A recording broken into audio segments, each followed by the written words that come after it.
Kasi masarap yung magluto.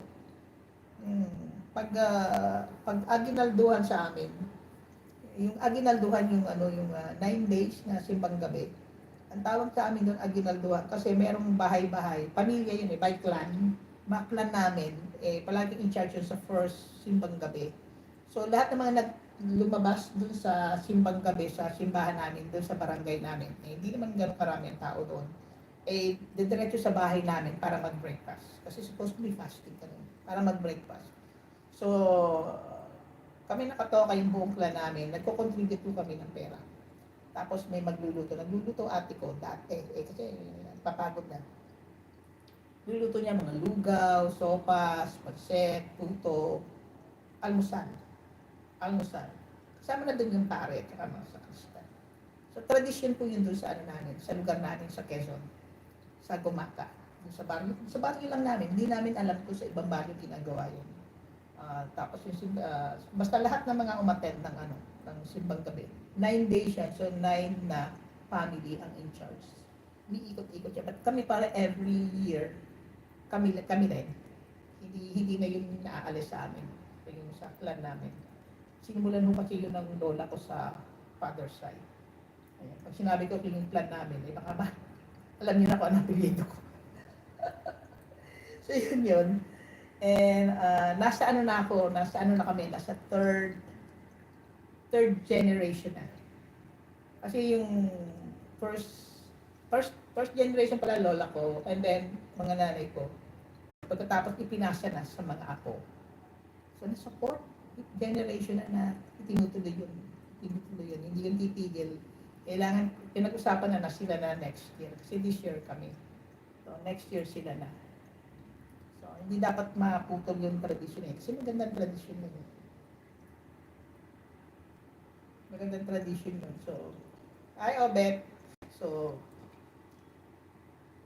next year sila na ang bahala mag-usap-usap sinong magluluto, saan gagawin. Ganun. Kuminsan kasi sa bahay namin, kuminsan sa bahay ng pinsan ko. Doon, tapos sila magluluto, sila magpapakain. Nung last na kami, pag kami ako yun. Hindi, nagko-contribute po mga kapatid ko. Ang ginawa lang namin, ang pinakain lang namin yung mga nagsiserve sa simbahan, sa bahay. Kasi masyadong marami kung lahat na, dumami kung lahat ng populasyon doon sa lugar namin. Inilagay na lang sa supot yung breakfast. So, I think yata paglabas yata ng simbahan, i-distribute na yung almusal. Nandun na yung sopas, puto, hindi ko alam kung lagyan na ng instant coffee sa loob. Basta nandun yan. Sopas, puto, hindi ko alam kung may sandwich pa o tinapay o whatever. So, basta yun, complete breakfast yun. Ibinibigay na lang paglabas sa simbahan. Kasi iba ayaw na, yung iba daw kasi ayaw pumunta sa bahay, nahihiya.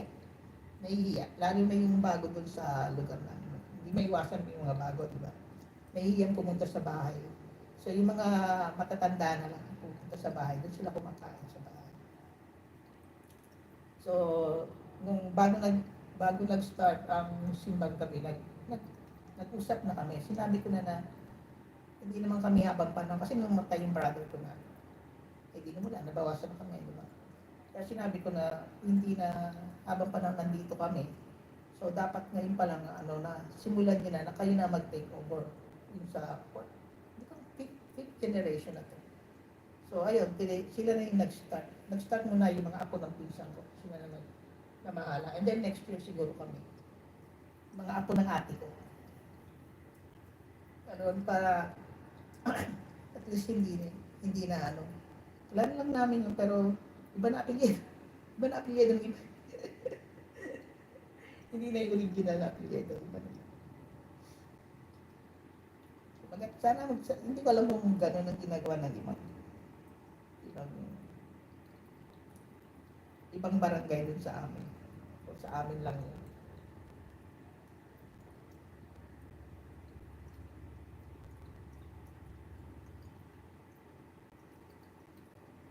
At mahigit na 1 oras na ako nagyayaw-yaw dito.